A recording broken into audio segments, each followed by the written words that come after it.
चलिए, ओम शांति। तो आज मीठे बाबा के 9 तारीख के भावाक्य हैं। बाबा आज बोले, मीठे बच्चे, एक बाप के साथ सच्ची मोहब्बत हो तो बाप तुम्हें अपने साथ घर लेके जाए।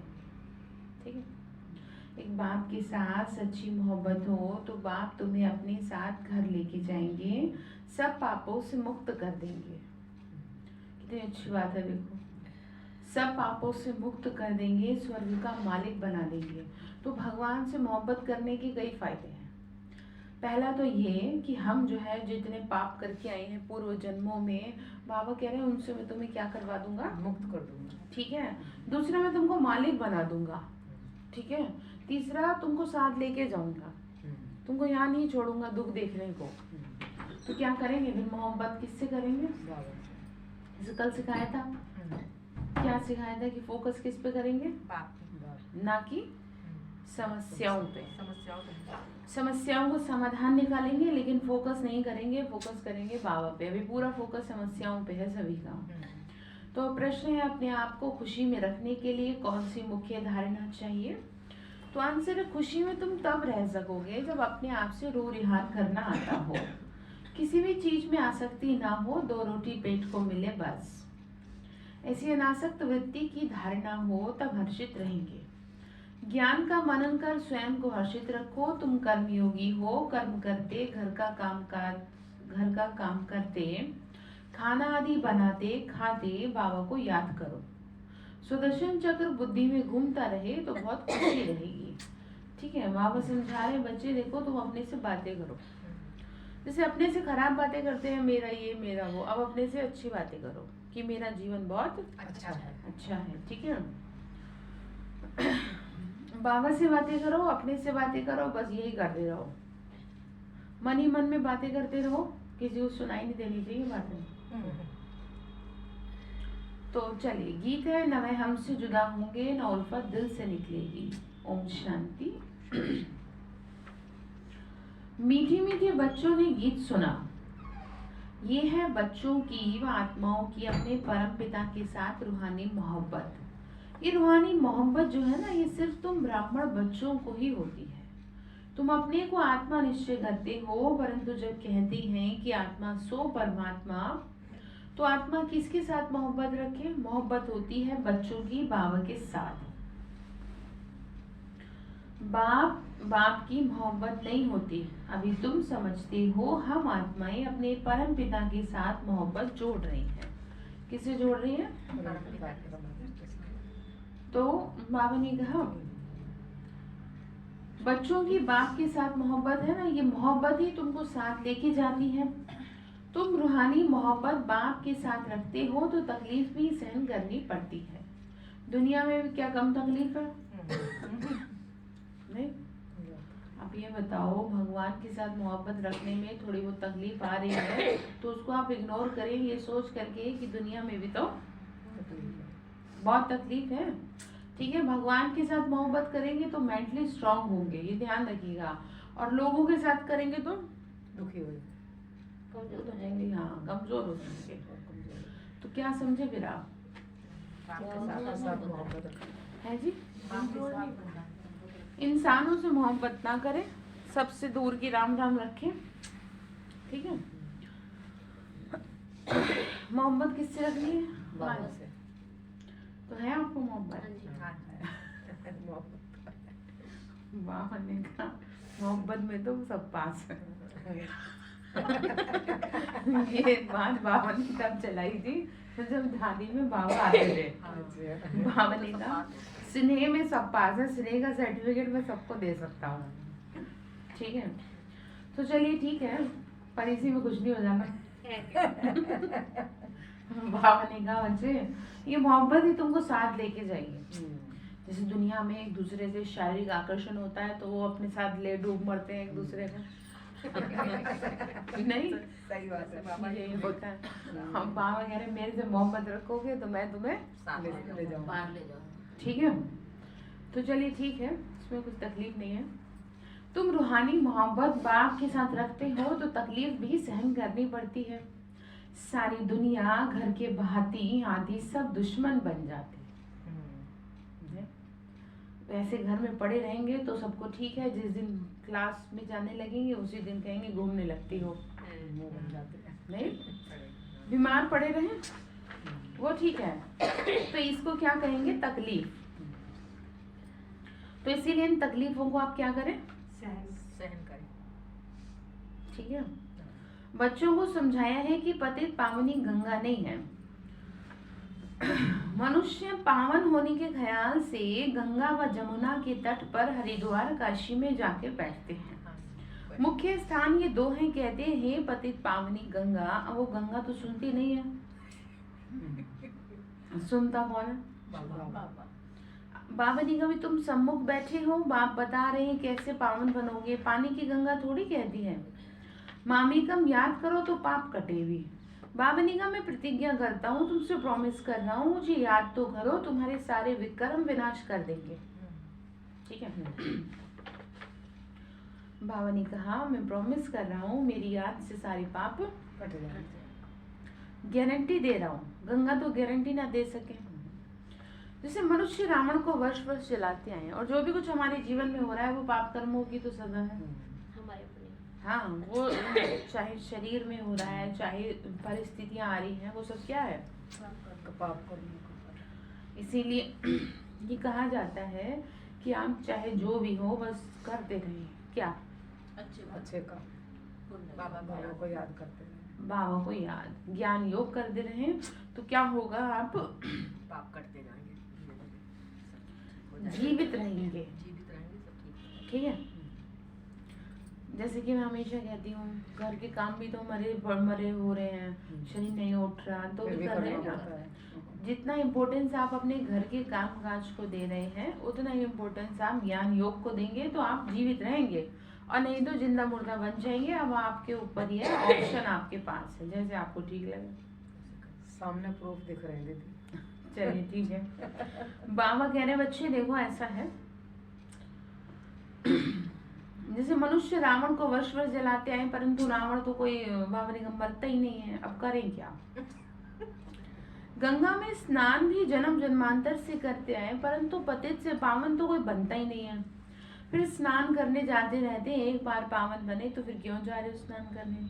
कि थोड़ा थोड़ा जो पाप हो रहे हैं सब धुलते रहे, बार बार धुलते रहे।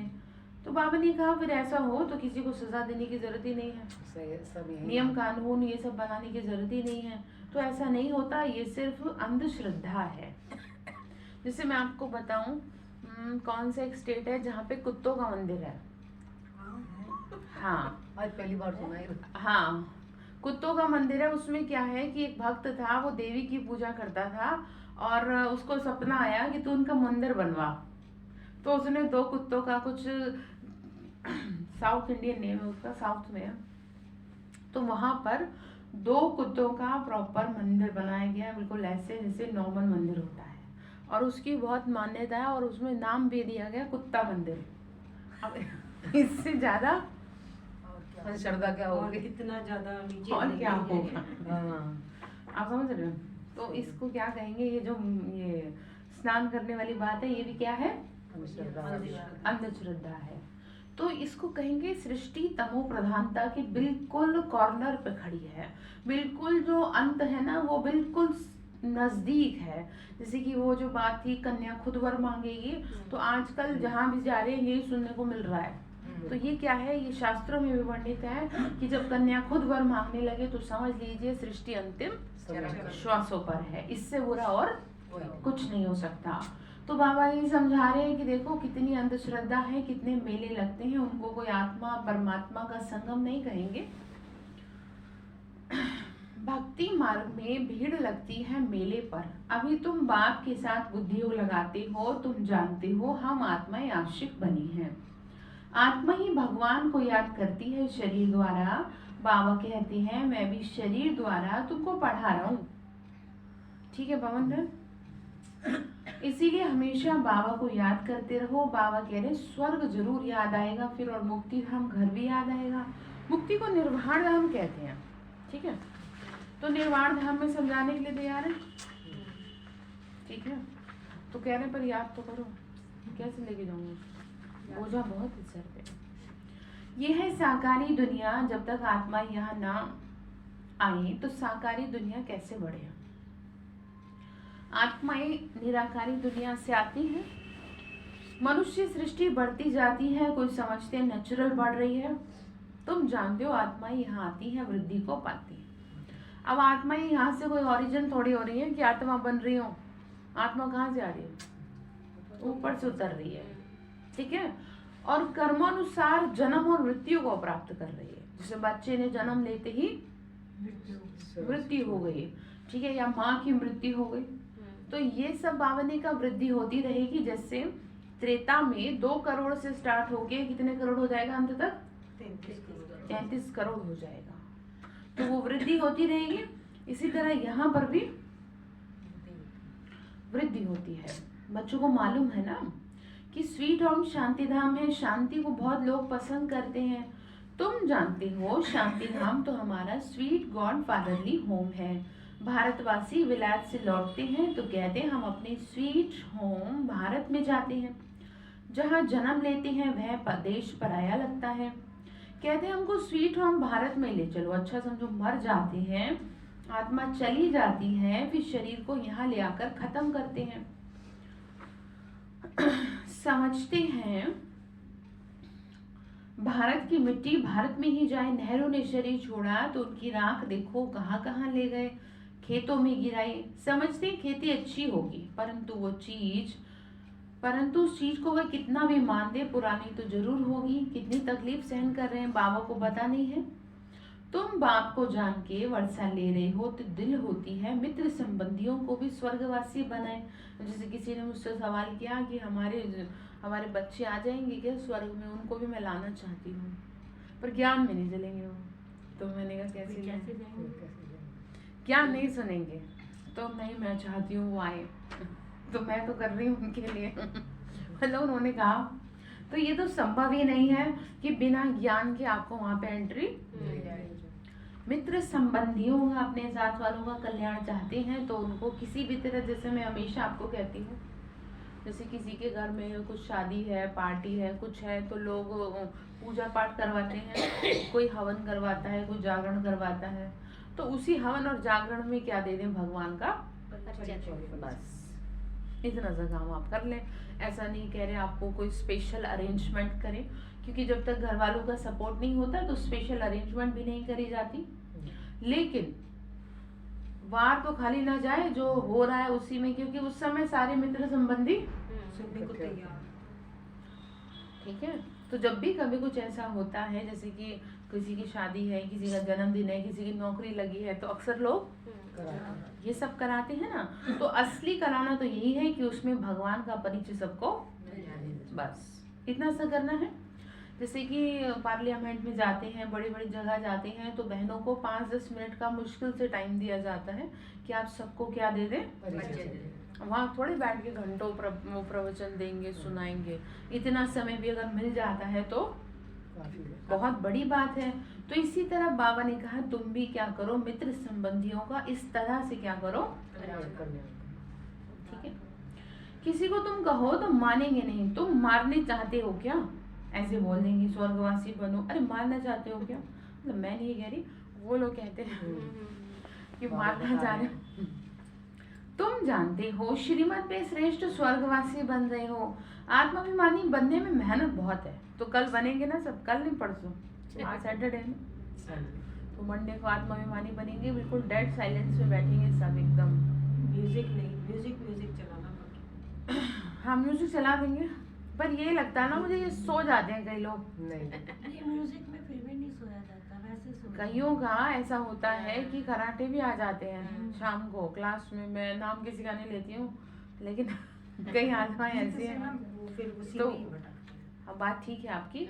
1 घंटा म्यूजिक चलाएंगे, थोड़ा सा कमेंट्री चलाएं, तो जिससे कि जागते रहें। सूरज भाई, हाँ सूरज भाई की कमेंट्री चलाएं, 1 आध गीत चला देंगे, ठीक है। तो आत्माभिमानी बनेंगे बिल्कुल ऐसे जैसे मैं आत्मा डेड साइलेंस में हूँ, जैसे मेरा शरीर ही नहीं है। बहुत मजा आएगा आपको। पहली बार मुझे लगता है 4 घंटा इकट्ठा बैठोगे। हाँ, तो 2-2 घंटे का तो कई बार कर लिया। तो धीरे धीरे बढ़ना होता है ना। हमेशा ध्यान रखो लाइफ में प्रोग्रेस चलती रहे, चाहे थोड़ी थोड़ी चले, जहाँ है वहीं के वहीं नहीं रहने चाहिए, आगे की ओर बढ़ते रहना चाहिए। म्यूजिक ही चला देंगे, मुझे तो कोई तकलीफ नहीं है, बस सो ना जाए कोई, नहीं सर। इस बात का फिर आप ध्यान रखना। पड़ोसी को जगाते पढ़ रहना। हाँ वो लग रहा है कोई सो रहा है, हाथ हाँ, हल्का सा लगा दूसरे भी है। डिस्टर्ब होते हैं ना। हाँ वाइब्रेशन में से। वाइब्रेशन के साथ साथ आवाज भी तो होती है ना मेरा। जो खराटे लेते मेरी हैं बात बहुत होती है। सर्दियों में हाँ तो हाँ आप भी ध्यान रखना। वैसे मैं आपके लिए नहीं कह रही, मैंने आपको देखा नहीं कभी ऐसे, लेकिन फिर भी ठीक है। क्या करेंगे फिर? आत्मा भी सही बात है, योग में सोएंगे नहीं। सोएंगे नहीं। नहीं वैसे तो बीच में थोड़ा सा चेंज हो जाए ना, थोड़ा सा हाँ हो वही, जाता है। आत्माभिमानी होके बैठेंगे, आपको पता भी नहीं चलेगा कैसे 4 घंटे। थोड़ा सा उठ के जरा बाहर घुमाओ इधर। हाँ मैं यही कह रही हूँ, इतना बड़ा बाबा का घर है, हाँ। सब कुछ आपके लिए अवेलेबल है, पानी रख देंगे यहाँ, लेकिन बस सो मत जाना। नहीं ठीक सोएंगे है। चलिए बहुत अच्छी बात है। बाबा ने कहा बच्चे आत्माभिमानी होने की आप क्या करें? प्रैक्टिस करें। बाबा ने कहा बच्चे देखो अभी आगे कभी मिले थे तो कहेंगे हाँ हाँ जी। मिले थे। ये तुम्हारा गुप्त अक्षर है, कॉपी ना कर सके कोई। भल श्री कृष्ण का वेश धारण कर लेते हैं, कहते हम आए हैं स्वर्ग की स्थापना करने, परंतु ये बात कि 5000 वर्ष पहले भी स्वर्ग स्थापन किया था ये कह न सके। तुम ही कहते हो 5000 वर्ष पहले भी लेने आए थे, आपने सिखाया था। ये आत्मा कहती है शरीर द्वारा अपने को आत्मा निश्चय कर बाबा की याद में आप बैठो। ठीक है। इसमें सर्वव्यापी की बात नहीं है, ये समझते ही नहीं है कि ब्रह्मा जरूर साकार में होना चाहिए जिस द्वारा परमपिता परमात्मा सृष्टि रचे। बावनी का पतित पावन बा पाकर सो देवी देवता पतित पावन बा पाकर सो देवी देवता पावन बनाते हैं। बाप ही आके रचयिता, बाप ही स्वर्ग का रचयिता है तो जरूर स्वर्ग में मनुष्य चाहिए। बाबा आके तुम्हें स्वर्ग का द्वार बता रहे हैं, तुम कोशिश कर रहे हो कि हम नरकवासियों को स्वर्ग बना रहे हैं। कोई बड़े आदमी को सीधा तुम ऐसे कहोगे तो कितना बिगड़ पड़ेंगे।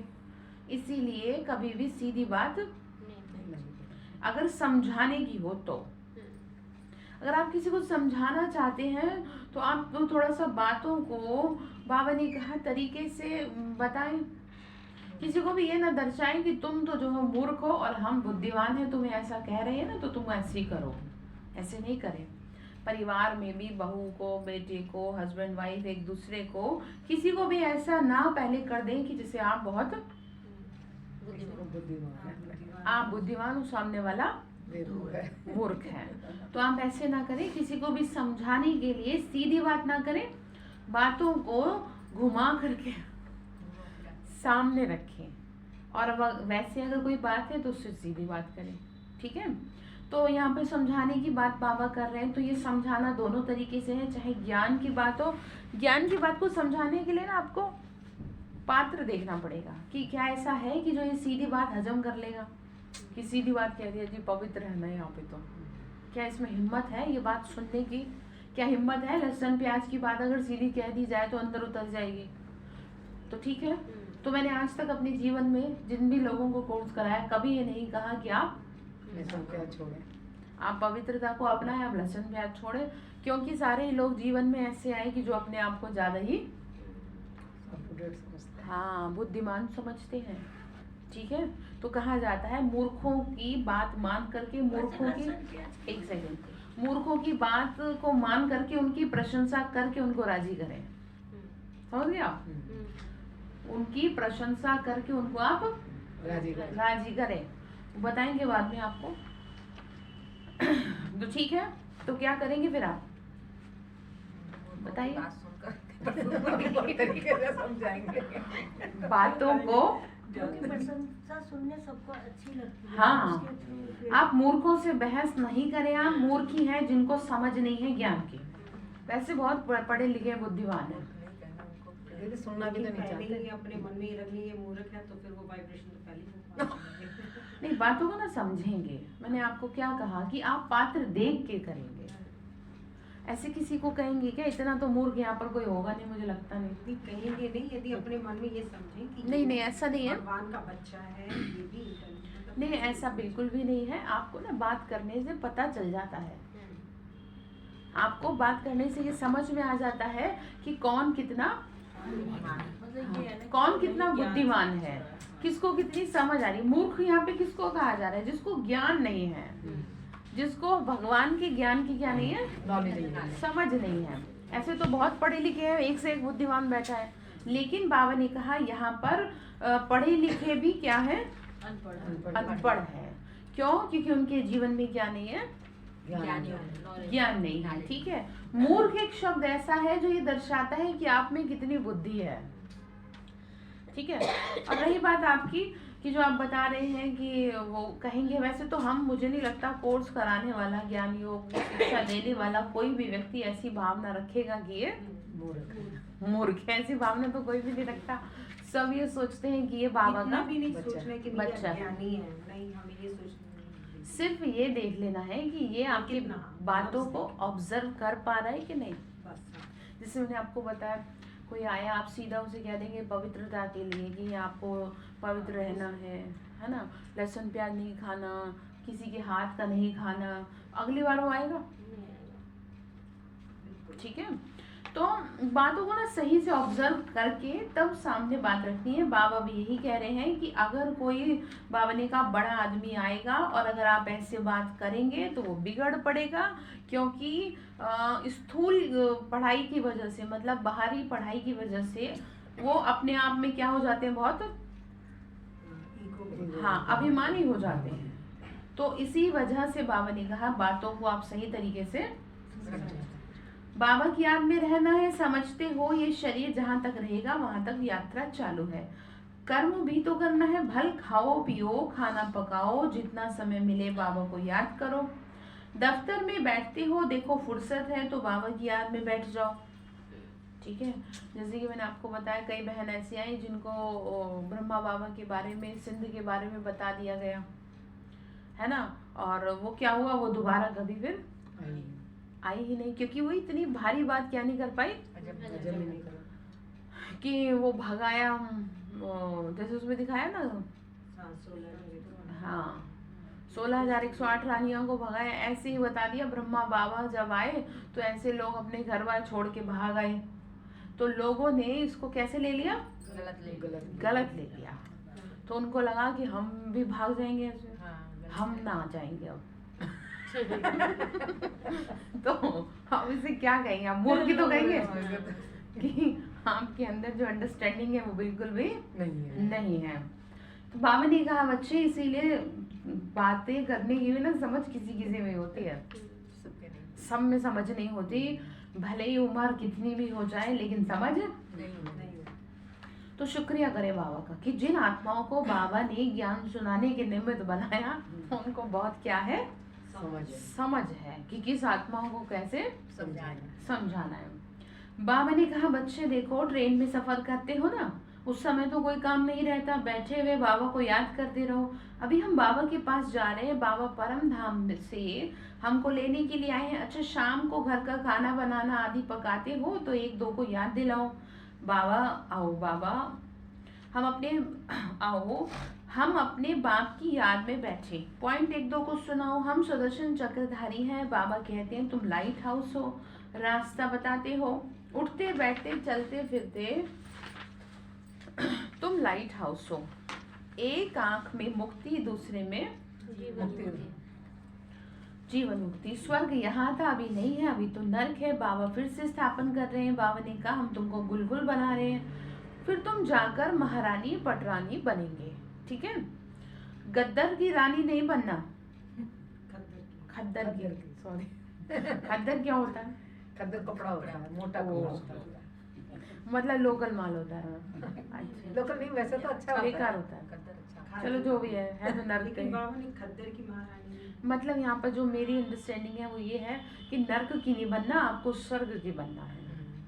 ठीक है। जैसे अभी क्या है, हाँ रेशम के कपड़े पहनने वाली खद्दर, हाँ, मोटा कपड़ा सुनो, होता है। तरह से कहा। एक तो सब एक साथ मत बोला करो। तो ये बात ये है कि जैसे बाबा ने कई बार मुरली में कहा था कि तुमको नर्क की परियां बनना है कि स्वर्ग की परियां बनना है। अब नर्क की परियां तो आप यहाँ देख सकते हो कि वो मेकअप भी ऐसा कर लेती हैं जैसे एकदम भूत जैसे लगते हैं, अब यहीं पर आप देखो, आप महारानियों को देखो पहले के टाइम की, वो तो कोई मेकअप नहीं, क्रीम पाउडर वगैरह लगाती थी, लेकिन कितनी सुंदर लगती सुंदर दिखती थी। एक एक रानी महारानी कितनी सुंदर दिखती थी। तो वो सुंदर इसलिए थी क्योंकि गुणों से भरपूर होती थी। अभी गुण है नहीं तो बाहर की सुंदरता। तो कहीं ना कहीं यहाँ पर ये कहा जा रहा है कि जो खद्दर की रानी नहीं बनना, यानी यहाँ पर तुमको नहीं रानी बनना, तुमको कहाँ की रानी बनना है? हाँ, स्वर्ग की रानी। तुम्हें 16 कला संपन्न बनना है, ना कि 14। श्री कृष्ण 16 कला थे। तुम बच्चियां कितने व्रत नियम आदि रखती थी, 7 रोज निर्जल रहती थी, बहुत मेहनत करती थी, परंतु श्री कृष्णपुरी में तो जा न सके। अभी तुम कृष्णपुरी स्वर्ग में प्रैक्टिकल में जाने के लिए पुरुषार्थ कर रहे हो। श्री कृष्ण को द्वापर में जाने से स्वर्ग का किसी को पता ही नहीं पड़ता। कहाँ ले गए? द्वापर में। वास्तव में 7 रोज का अर्थ क्या है? 7 डेज का कोर्स क्या? इसीलिए 7 रोज में नफ्स देख लेनी चाहिए। मुझे तो ऐसा लगता है पहले दिन ही पता चल जाता है कि ये पात्र है भी कि नहीं। इसीलिए बाबा ने कहा किसी को जबरदस्ती आप ज्ञान सिर्फ एक बार सुना दे पहले दिन ही। कौन सा? आत्मा का ठीक है, अभी तुम समझ रहे हो ना, सिवाय बाबा के तुमको किसी को भी याद। नहीं। बाकी निर्जल आदि की कोई बात नहीं है, निर्जला व्रत रखते हैं ना, निर्जल एकादशी भी होती है। तो बाबा को याद करने से बाबा के पास चले जाएंगे, तुमको स्वर्ग में फिर भेज देंगे। व्रत ने व्रत, तुम कितने दिन भूखे मरते हो। जन्म बाई जन्म बड़ी मेहनत है और प्राप्ति कुछ भी नहीं। तो तुमको बाबा ने कहा सब कुछ छुड़ाए कहाँ लेके जा रहा हूँ? सदगति में। तुम कहते हो बाबा कल पहले भी आपसे मिले थे स्वर्ग का वर्षा लेने। बाबा ने कहा कदम कदम पर राय लेते रहो, सब हिसाब किताब पूछो, बाबा राय देते रहेंगे। भले तुम अपना धंधा दौरी आदि करते रहो, फिर भी बाबा राय देते रहेंगे। देखेंगे बहुत धंधे में घुस पड़े हैं तो राय देंगे, क्यों इतना माथा मारते हो। मतलब राय उसे दी जाती है कि सबसे पहली बात जब ये पता हो कि ये जो आत्मा है ये अच्छी आत्मा है, ज्ञान योग वाली है। अब किसी का दिमाग ही दुनिया की ओर चल पड़ा है तो उसको राय नहीं देंगे। जिसको अच्छी ही बाहर की दुनिया लग रही है, बाबा नहीं अच्छा लग रहा, बाबा को सेकंड प्रायोरिटी दे रहे हैं। हाँ जी बताओ क्या बात? बाबा को सेकंड प्रायोरिटी। तो फिर उसको मैंने हमेशा आपको बताया भगवान ना उन आत्माओं पे काम करता है जिनसे भगवान को काम है। लेना होता है। फिर चाहे वो छोड़ के भी चली जाए फिर भी बुला लेता है, क्योंकि उनके अंदर कोई ना कोई गुण है, क्वालिटी है। ठीक है, लेकिन जिसे टेस्ट ही बाहर की दुनिया का लेना है फिर बाबा उसे छोड़ देता है। फिर आपको 1-2 बार फोन किया जाएगा, फिर आपको छोड़ दिया जाएगा। आप अपने आप ही समझदार हैं, जैसा आपको ठीक लगे वैसा करें। नहीं तो ये लगेगा ना कि ये बहनें पता नहीं क्यों पीछे, हमें थोड़ी कुछ मिलना है। ठीक है, तो बाबा समझा रहे हैं कि जो धंधे में घुस पड़ते हैं ज्यादा, लेकिन अच्छी आत्माएं हैं, उनको क्या दी जाती है? राय दी जाती है। कितना समय तुम जिएंगे, पेट क्या मांगता है? 2 रोटी। और बाबा ने 2 रोटी की जिम्मेदारी ले रखी है, लेकिन किसके लिए रखी है बताओ कमलेश्वर? जो बाबा की जो 4 घंटा योग करेगा। ठीक है, समझ रहे आप? तो आप भी हमारे साथ करेंगे। तो और क्या, मैंने कहा जाना है। बाबा पहले तो मुझे बिठा रहा है, तभी आपको बिठा रहा है, माध्यम तो मुझे ही बना रहा है कि नहीं खुद भी बैठो, इस बहाने तुम्हारा भी योग होगा। ठीक है, तो बात क्या समझ रहे हैं आप? मेरी तो जिम्मेदारी उसने बचपन से ले ली, अब जिम्मेदारी आपकी लेनी। तो क्या करेंगे? जो 4 घंटे योग करेगा, बाबा कह रहे हैं सरेंडर किया है। बाबा क्या करेंगे फिर उसको? अपने साथ 2 रोटी देंगे। 2 रोटी की कमाई करनी है। ठीक है, चलो 2 रोटी की तो एक बात है, 4 भी आप खा सकते हैं, कोई दिक्कत नहीं है। अब तो 4 खाएंगे। वो जितनी ठीक है। हजम होगी उतनी तो कहने का मतलब ये है कि आप भगवान की आज्ञाओं का पालन करेंगे, जो आपकी बेसिक नीड्स हैं वो पूरी कर। वो पूरी होगी। ठीक है, जैसे कोर्ट से जब मेंटेनेंस के लिए कहा जाता है तो कोर्ट ये कहता है ऐसे नहीं तुम अपने फैशन के लिए पैसे चाहिए, सही बात। तुम्हारी बेसिक नीड्स पूरी होनी चाहिए, दवाई गोली और 2 टाइम की रोटी। इससे ज्यादा कुछ नहीं दिया जाता, इतने ही पैसे मिलते हैं। तो बाबा यहाँ पे ये समझा रहे हैं कि बच्चे मैं पेट तो तुम्हारा 2 रोटी मांगता है, तो मुझे याद तो करो। हाँ जी, कहाँ है आप? मुझे याद दो रोटी में पहुंच गई। उनसे गरीब भी चलते तो साहूकार भी चलते। अब सोने की रोटी तो कोई खाएगा नहीं, नहीं सही जो किसान खा रहा है वही खाएगा। वही अंबानी को खानी है। तो बस साहूकार लोग अच्छी रीति खाते हैं फिर भी रोगी बनते हैं। कितना बढ़िया से बढ़िया तरीके से खाएंगे लेकिन बीमारी तो। खाने नहीं देते। बीमारी का सोचते तो इसीलिए तो हम तपस्या कर रहे हैं। बीमारी ही तो नहीं खाने दे रही। तपस्या इसीलिए करनी है। भीड़ लोग देखो कितना मजबूत रहते हैं, खाते क्या है। और जैसे मैं हमेशा आपको कहती हूँ, कभी किसान को सुना बुखार हो गया, सर्दी जुकाम खांसी हो गई, और आजकल देखो सबको हो जाता है। तो कहीं ना कहीं शरीर मेहनत का आपका जो है तरीके से चलता है। बावनिका अपनी कुटिया में वो खुश रहते हैं। तो बावनिका तो इस समय तुम्हें सब आशाएं छोड़ देनी चाहिए। 2 रोटी मिले, पेट भरा, और बस मुझे तुम याद करो, ठीक है। तुम रूहानी बच्चे हो, तुम माशूक के आशिक बने हो, तो तुम जितना मुझे याद करोगे तभी तो पाप कटेंगे। जिसको याद करते हो उनसे जाए मिलेंगे। कई चाहते हैं साक्षात्कार हो, ये हो। बावनिका घर बैठे भी तुमको हो सकता है। शिव बाबा को याद करेंगे तो होगा। श्री कृष्णपुरी देखेंगे, यहाँ तो बाबा तुमको मालिक बना रहे हैं। तो सिर्फ साक्षात्कार की बात नहीं है, बस मुझे याद करो क्योंकि मैं तुमको लेने आया हूँ, ठीक है। याद करोगे बावनिका श्री कृष्णपुरी का मालिक बनाऊंगा तभी बादशाही मिलेगी। अब वो परम धाम से आए हैं, जरूर आए हैं, तभी तो मंदिर यादगार बना है। शिव का मंदिर है, शिव जयंती भी मनाते हैं, परंतु वो भारत में कैसे आते हैं इस बात का तो किसी को पता नहीं। श्री कृष्ण का मंदिर इतना बड़ा नहीं है कितना सोमनाथ का मंदिर बड़ा है। श्री कृष्ण के मंदिर में राधे कृष्ण को बहुत गहने दिखाते हैं, शिव के मंदिर में गहने नहीं देखेंगे आप। तो बावनिका अब वो शिव बाबा अब शिव बाबा जो है वो बड़े महलों में तो रहते नहीं है, रहते हैं श्री कृष्ण। बावनिका मैं महलों में रहता ही नहीं हूँ, परंतु भक्ति मार्ग में कितना बड़ा आलीशान हीरे जवाहरातों का मंदिर बनाया, जिनको शिव बाबा द्वारा वर्षा मिलना है। उन्होंने उनका मंदिर इतना उच्च बनाया, यादगार के लिए कितना बड़ा मंदिर बनाया। तो वह खुद इतने साहूकार ना होंगे, मंदिर बहुत अच्छा बनाया। बॉम्बे में बबूलनाथ में शिव का मंदिर भी है, लक्ष्मी नारायण का माधव बाग में है। बॉम्बे में पार्क के पार्क बाबा के हैं। जैसे होते हैं ना, जैसे सोसाइटी के ऐसे बड़े बड़े पार्क हैं जो बाबा के ही हैं, जिसमें बाबा का ही सब कुछ चलता है। तो बाबा ने कहा, जैसे मुझे याद है जब मैं 18 जनवरी में गई थी तो पूरा बिल्कुल ऐसे हो गया था जैसे वो मधुबन में है ना, मधुबन में बाबा की कुटिया है, ऐसे सजा के रखते हैं, गवर्नमेंट की तरफ से उनको मिल गया है। तो बाबा ने कहा तुमको मालिक मैं बना रहा हूँ, तो भक्ति मार्ग में तुमको कितना माथा भारी मंदिर, तो भक्ति मार्ग में तुम कितना भारी मंदिर बनाते हो, और अभी तो देखो कैसे झोपड़ी में बैठा हूँ। तो नाम तुम्हारा बाला होना है, तुम जानते हो हमारा फिर मंदिर बनेगा। हमारे बाप शिव के भी बहुत मंदिर है, कमाल है। जिन्होंने सोमनाथ का मंदिर बनाया वो कितने धनवान होंगे, अभी तो कितना गुप्त हूँ, किसी को पता ही नहीं है। तुम जान गए हो कैसे शिव बाबा का मंदिर बनाना पड़ेगा। भक्ति मार्ग में आएंगे, मम्मा बाबा जो पहले नंबर में पूज्य बनते हैं, वैकुंठ के मालिक बनते हैं, वही फिर पहले पहले क्या बनेंगे, पुजारी बन, ठीक है। फिर पहले पहले पुजारी बन, मंदिर भी उनको ही बनाना है, तो दिल में कहेंगे हम ही पुजारी बन मंदिर बनाएंगे। ऐसी सी बातें याद करेंगे तो ये पुरानी दुनिया भूल जाएगी। अपने आप से ऐसी सी बातें करनी चाहिए तो तुमको बहुत खुशी रहेगी। आपस में रूह रिहान करो अपने से।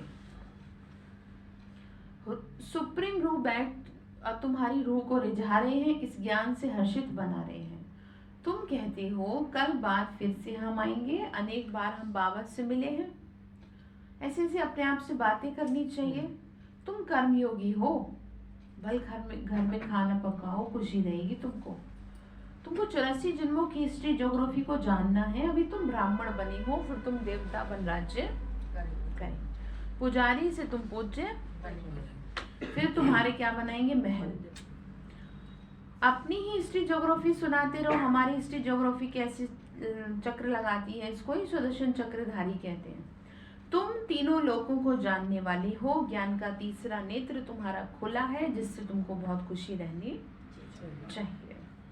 बाप को भी खुशी रहती है। अभी तुम सेवा में उपस्थित हो, तुम सेवाधारियों के मंदिर फिर बाद में भक्ति मार्ग में बनेंगे।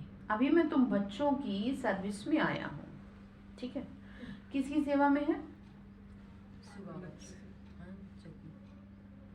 बाबा आया बच्चों की सेवा में। तुमको पूरा मालिक बनाएंगे, पूरा वर्षा देंगे। जितना जो पुरुषार्थ करेगा उसी अनुसार स्वर्ग का मालिक, ठीक है।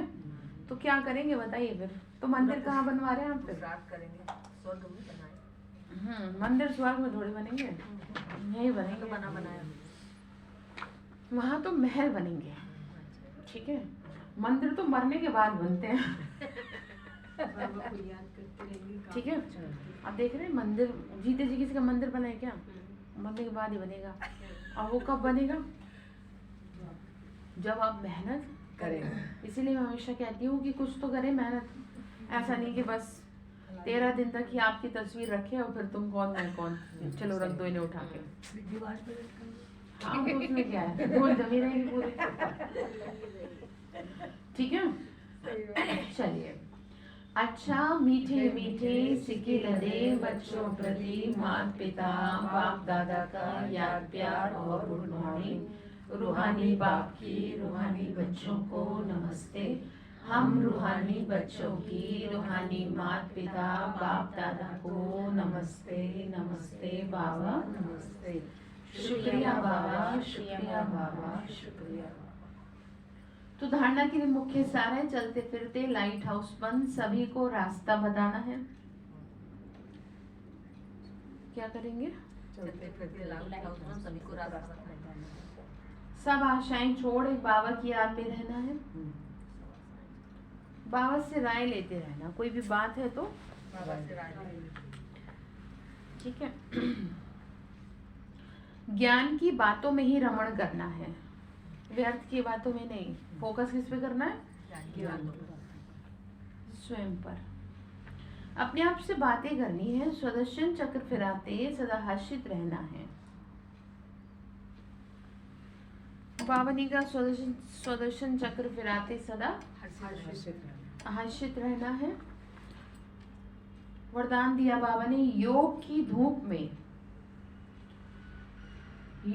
धूप में आंसुओं की टंकी को सुखाकर रोना प्रूफ बनने वाले, योग की धूप में आंसुओं की टंकी को सुखाकर रोना प्रूफ बनने वाले सुख स्वरूप भव। रोना प्रूफ बनने वाले सुख स्वरूप भव। ठीक है। तो कई बच्चे कहते हैं फलाना दुख देता है इसलिए रोना आता है, लेकिन वह देते हैं, आप लेते क्यों हो? उनका काम देना है, आप लो ही नहीं। परमात्मा के बच्चे कभी रो नहीं सकते। रोना बंद, आंखों का रोना ना, मन का रोना, सब तरह का रोना क्या कर दें आप बंद कर। और किसके लिए रोना?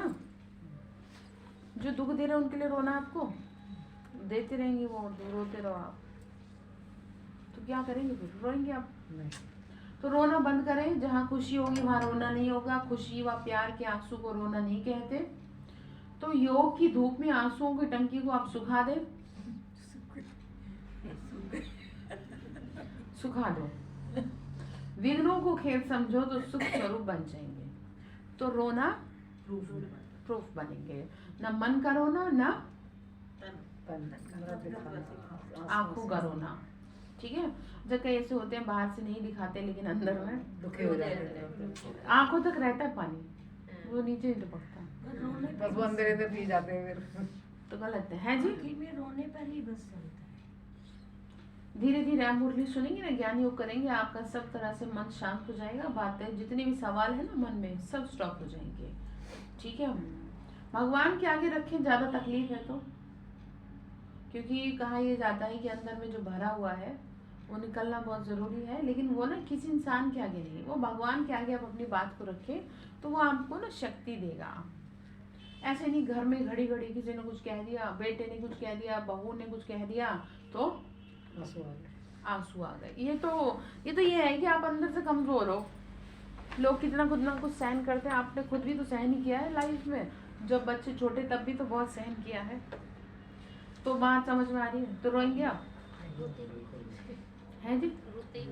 हाँ बहुत अच्छी बात है, 3-4 आत्माओं को सर्टिफिकेट देंगे। ठीक है। अच्छा ये भी ध्यान रखना, 2-3 आत्माओं को आधा घंटा योग के लिए भी बिठाएंगे। अब वो उसी समय बिठाऊंगे, पता चले गायब हो गए योग से। ठीक है, योग कराएंगे ना तब अच्छा योग लगेगा आपका। सीखना है, पुराने हो गए हो आप इतने, तो बाबा क्या कह रहे हैं कि क्या करना है आपको? रोना नहीं, नमन करो ना। नाकों का रोना। स्लोगन है साक्षी रह के पाठ बजाने का अभ्यास हो, साक्षी रह के पाठ बजाने का अभ्यास हो तो टेंशन से परे स्वतः अटेंशन में रहेंगे। बाबा ने कहा साक्षी, साक्षी से मतलब यह है कि जो भी चीजें हो रही है जो आपके कंट्रोल में नहीं है, उन चीजों को कैसे रखें आप? साक्षी होकर देखें। साक्षी ने एक वर्ड है, एक ऐसा शब्द है जो इस बात को दर्शाता है कि जो चीज आपके नियंत्रण में नहीं है आप उसको छोड़ दें, आप उसके पीछे ना पड़े कि ये ऐसे क्यों वैसे क्यों। जहाँ पे आपका कंट्रोल नहीं है वहां पर, लेकिन जब आप रेस्पॉन्सिबल हैं, जहाँ पे आपको करना चाहिए वहां पे आप 1 2 3 बार करें बस, उसके बाद आप छोड़ दें। ठीक है। ऐसे भी नहीं कि अगर बच्चा कुछ गलत कर रहा है तो आप साक्षी होकर देखें, ऐसे नहीं कह रहे। इसको ऐसे समझो जैसे कोई बीमार व्यक्ति है और वो तड़फ रहा है, आप उसने उसको दवाई दिला दी, आपने उसका इलाज करवा दिया, लेकिन फिर भी उसको कष्ट हो रहा है, तो उसमें आपको साक्षी हो जाना है। जैसे बच्चे को कष्ट हो रहा है, माँ ने हर तरह से सब कुछ कर दिया, तो माँ को ये संभव नहीं है, इतना आसान नहीं है, तो माँ को थोड़ा सा अपना जी पे जोर रखना पड़ेगा और साक्षी होके देखना पड़ेगा। उसको साक्षी कहा गया है। तो वही कह रहे हैं साक्षी रह के पाठ बजाने का अभ्यास हो तो टेंशन से परे होता है, अटेंशन में रहेंगे। ठीक है जी। तो आज आपके लिए होमवर्क ये है कि बाबा बच्चों को कह रहे हैं कि 2 रोटी तुमको तब दूंगा जब तुम मुझे याद है। ठीक है 4 घंटे का योग करेंगे, और बात सच्चाई है। ठीक है। ओम शांति।